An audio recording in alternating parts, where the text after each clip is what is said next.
Bonjour à tous, c'est Trading avec vous. Donc là, je vais revenir sur le Bitcoin en time frame très élevé, donc en HTF, all time frame. Donc on va regarder en weekly, on va regarder en annuel et on va regarder en monthly. D'accord? On va faire le petit point rapide. Je vais vous partager ma vision personnelle et ensuite vous soyez d'accord ou pas d'accord. Le but, c'est juste de partager une opinion, une vision avec vous sur ma chaîne YouTube. Donc voilà, après, vous n'êtes pas obligé d'être d'accord. Ok, vous n'êtes pas obligé d'adhérer. Ok, vous êtes libre de vos actions et de vos choix. Je ne suis pas conseiller financier. Je veux juste vous partager ma vision sur cet actif qui est Bitcoin. Pour moi, Bitcoin est un actif comme les autres. Ça reste un actif financier, d'accord, où on achète et on vend sur en fonction de l'offre et de la demande.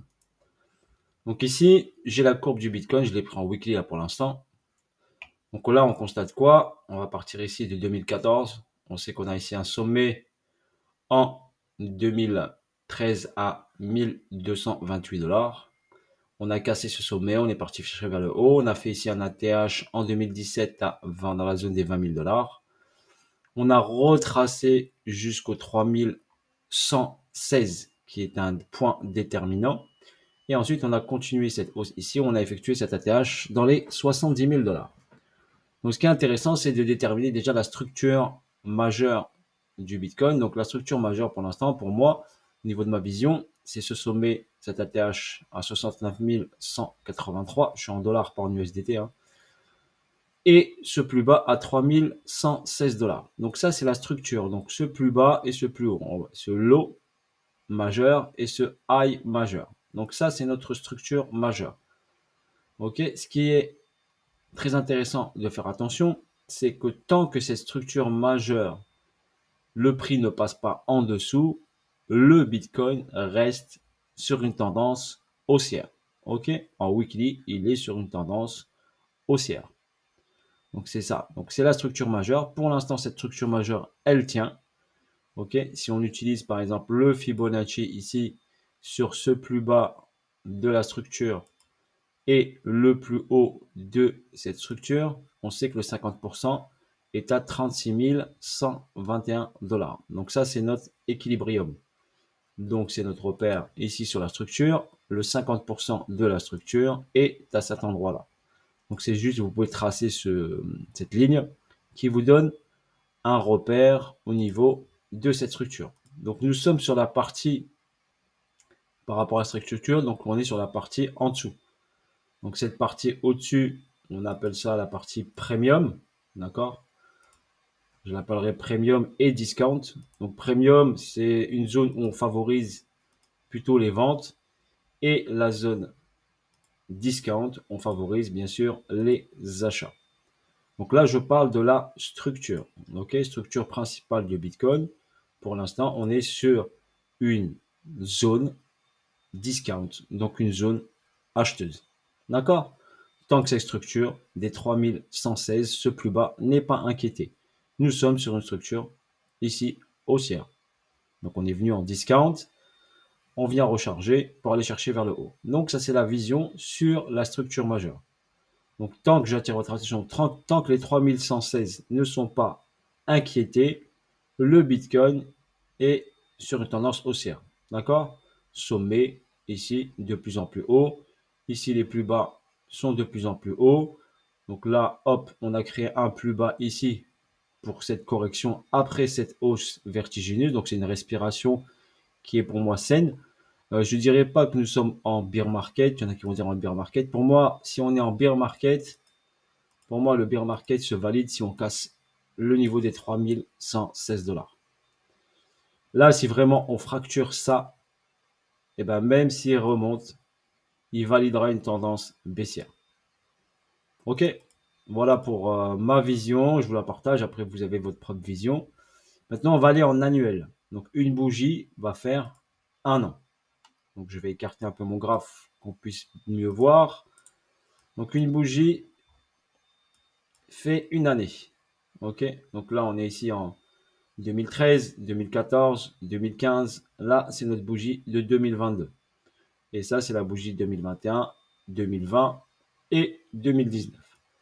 Donc, on constate ici qu'on a une grosse bougie en 2017.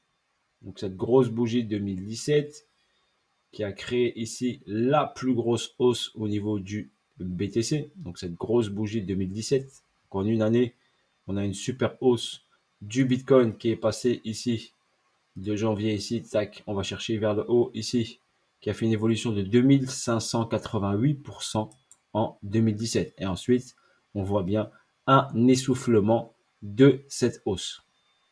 D'accord? Ensuite, on a une hausse ici qui s'est effectuée en 3 temps. On remarque bien ici, en 3 temps et qui a fait 1985. D'accord? Donc en 3 années, on a fait pratiquement ce qu'on a fait ici en 2017 à quelques pourcentages près.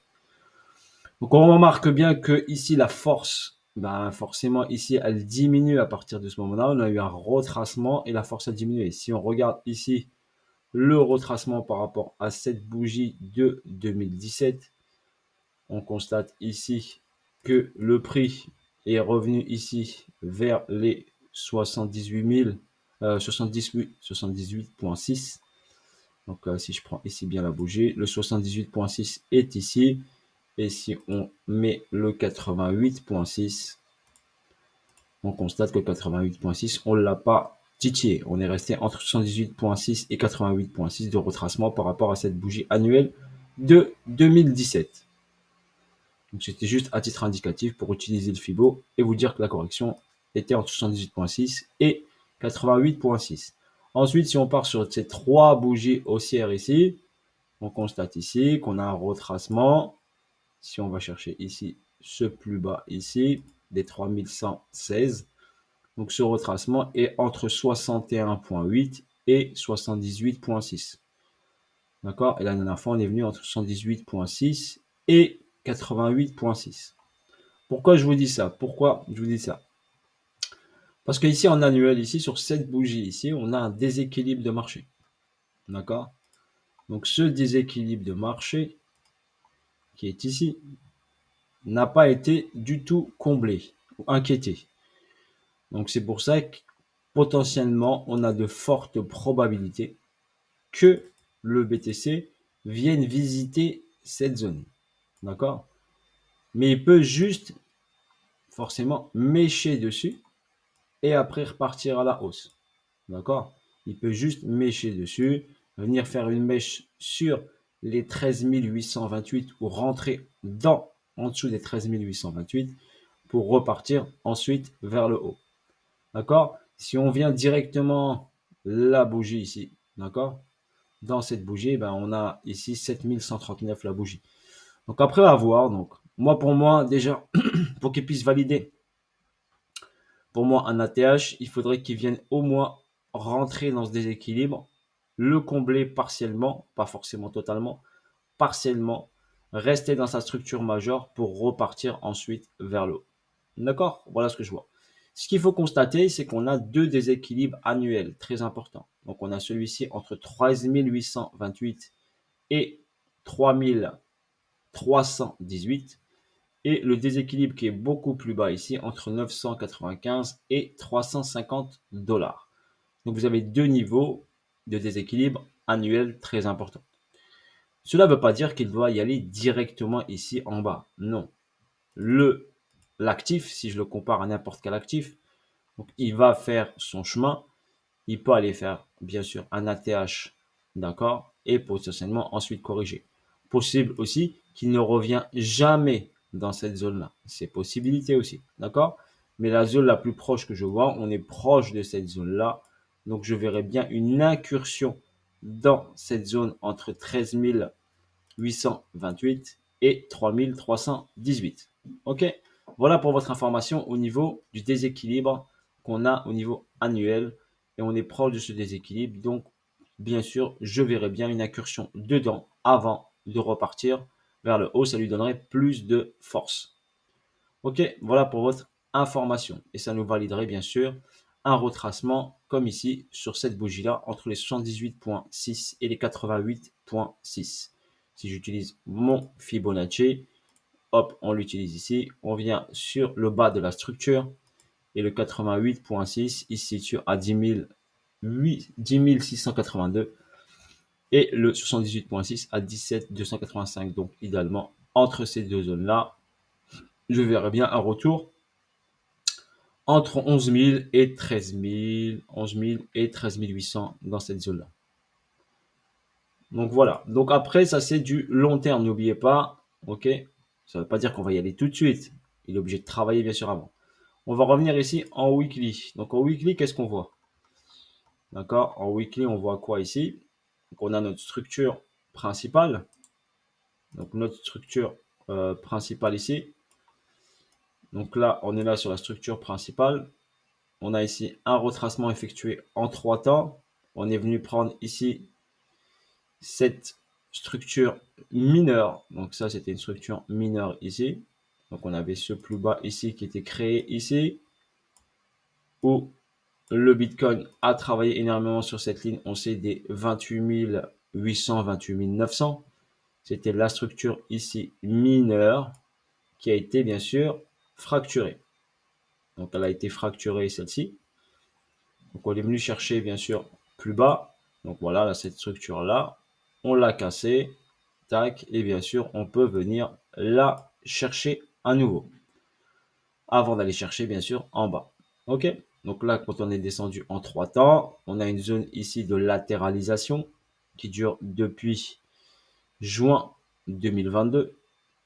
Donc on a une grosse durée de latéralisation. Si on l'utilise ici, on a combien de jours de latéralisation? On est déjà à 100, pratiquement 140 jours de latéralisation sur une zone de range, on va dire, d'équilibre. Donc va-t-il partir vers le haut ou vers le bas? Moi, personnellement, je le vois bien sûr partir vers le haut avant d'aller titiller en bas. Car pour moi, il doit avoir là, il a fait d'une belle descente. Il lui faut pour moi de la force pour ensuite aller chercher plus bas. Aller directement plus bas, ce ne serait pas très intéressant pour les market makers. Car ils ont des ordres ici d'achat. Donc, ils ont poussé le prix ici, dans cette zone-là. On la voit bien ici. Donc, je vais vous la matérialiser ici par ce petit rectangle ici rouge. Donc, on constate ici que cette zone est très importante. On va la tirer comme ça. Donc, cette zone-là est très importante. Voilà.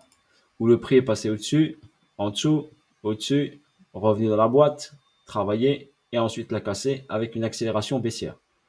Donc cette zone est très importante. Dans la zone, elle est entre, parce que vous aimez bien les chiffres, je vais vous les mettre parce qu'on me dit, hop, des fois on n'a pas la vidéo tout de suite en HD. Ça ne dépend pas de moi, d'accord, ni de mon réglage, ça dépend de YouTube. Donc là, ici, sur cette zone-là, on a ce plus bas et ce plus haut. Donc ce plus haut qui est à 48 000 $ et ce plus bas à 32 000. On a un repère de notre équilibrium qui est à 36 000 $, vous le voyez bien ici. Donc personnellement, nous sommes en discount. Je verrai bien sûr le prix passer en premium ici, dans cette zone-là, pour repartir ensuite en continuité baissière pour aller chercher la zone basse. D'accord?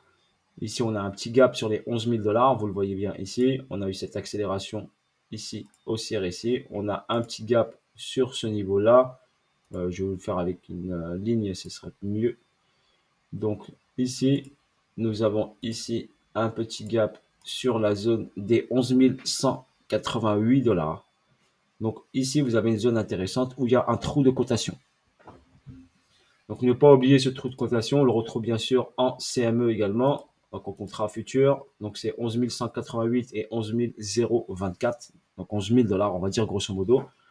Donc on peut venir ici aller chercher cette zone des 11 000. Après, pour moi, le retracement haussier, on reprend de la force et on redescend. Donc voilà pour votre information. Pourquoi on irait en haut? Donc pourquoi on irait en haut? On irait en haut déjà d'une, parce que les grosses institutions, bien sûr, ont provoqué un achat sur cette hausse. Donc on constate bien que le prix, il a fait quoi? Le prix, il est descendu ici, il a monté ici, il est redescendu. Grosse incitation acheteuse, donc on a incité les gens à acheter le Bitcoin. Donc là, à partir de ici, tout le monde était tout de monde direction 100 000, 200 000 $. Mais les market makers ont créé ce mouvement pour créer un FOMO du prix et derrière, on fait chuter le prix, qui ont fait beaucoup de mal aux gens et beaucoup de liquidation en masse sur certaines particuliers, voire gros fonds d'investissement. Donc, et vous remarquez bien que là, cette première chute a été bien sûr fatale et rapide, suivi d'un petit range, on a fait espérer, et derrière, boum. Déjà, le niveau ici des 28, des 29 000, 30 000 dollars, c'est juste de là, ici, de la liquidité. Donc le prix, on va aller ici en daily 2, comme ça on va voir un peu mieux. Donc cette zone, c'est juste de l'argent. Donc vous voyez ici, cette zone, c'est juste de l'argent ici. Donc cette zone ici, quand le prix va arriver ici, pour moi, celle-ci, elle saute. Donc on va passer directement, venir chercher ici la boîte qui est là. Car la zone la plus importante, eh ben, c'est celle-ci. Et celle-ci, bien sûr, sera défendue fortement. Ok, donc si les grosses institutions ont décidé d'emmener le prix ici vers le bas pour un prix attractif, ou dans cette zone-là pour un prix attractif pour acheter du Bitcoin en masse, ils vont vouloir le faire. Ok, mais bien sûr, pour qu'il y ait vente, parce que là, pour vendre du Bitcoin, bien sûr, il faut des acheteurs en face. Et ici, il faut créer donc une montée du prix pour créer de l'achat de cet actif. Donc là, pour moi, on va le pousser vers le haut pour créer de l'achat, pour revenir dans cette zone pour donner un gros espoir aux gens, d'accord? Et derrière, aller chercher ici un short, valider ici la fermeture des ordres acheteurs des market makers qui ont poussé le prix ici parce que tout n'a pas été fermé, bien sûr. D'accord? Donc, il faut qu'ils ferment leurs ordres perdants parce que là, ils ont des ordres perdants d'achat qui ont provoqué cette hausse parce que le prix, bien sûr, est descendu. Donc, tous ces ordres-là, ici, acheteurs, sont perdants. Donc, il faut faire monter le prix, fermer ces ordres d'achat. Donc, on va pousser ici, on va acheter fortement ici pour pousser le prix vers le haut ici. On va faire monter le prix. Ensuite, on ferme les ordres qui sont là, acheteurs, et on va chercher ici vers le bas pour aller chercher la zone intéressante pour ensuite mettre une grosse cartouche pour aller chercher beaucoup plus haut ensuite, pourquoi pas bien sûr, un nouvel ATH sur BTC. D'accord, voilà pour moi. Et j'ai cette petite trou de cotation ici qui a poussé ici le prix vers le haut. D'accord, on a une montée impressionnante et on a ici un autre gap ici qui a été hop comblé. On remarque bien ici. Voilà, donc là il a été comblé et celui-ci pas encore. Donc on a des petits repères qui sont devant nos yeux. Donc voilà l'explication grosso modo que je préfère vous partager. Je ne suis pas conseiller financier, mais je vous donne moi personnellement ma vision. Ok. Donc cette zone, on peut considérer ça. Il y en a qui appellent ça un bloc. Donc un bloc bearish, bloc baissier, car c'est ce bloc qui a provoqué cette descente en 3 temps. D'accord. Donc si on revient dans ce bloc là, ce serait un temps bien sûr d'inciter les gens. Bien sûr, ici, ce bloc provoquera une descente. Donc ici, on peut aller chercher bien sûr la zone au-dessus des 50% de la structure, donc au-dessus des 36 000. Donc je verrai bien un prix revenir ici dans cette zone très intéressante entre 39 et 37. Donc au-dessus de l'équilibrium des 36.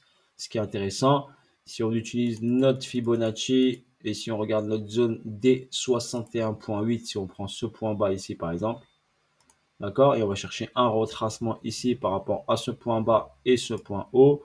On a notre zone des 61.8 qui est à 36 469, qui est juste au-dessus de l'équilibrium de la structure. Et le 78.6 est à 41 000 607. Des fois, j'utilise donc un ratio qui est entre les deux, qui est mon 70%. Donc, je vais ici utiliser par exemple mon 70%, qui est le ratio entre ces deux-là. D'accord. Donc, entre ces deux-là, j'ai un ratio 78 qui me donne la bougie au 38 977. Donc, si je trace ici ma bougie de liquidité ici, et bien la zone intéressante, elle serait venir chercher cette zone-là, d'accord, au 38 316, voire un tout petit peu plus. Si on prend cette bougie, on ira pratiquement aux 39 000 dollars. Voilà, sur ce, bonne journée à vous tous. C'est très négatif avec vous. Je vous ai présenté ma vision Et n'hésitez pas à me laisser des commentaires. Bisous à vous tous, force à vous tous, et je vous dis à bientôt pour des nouvelles vidéos.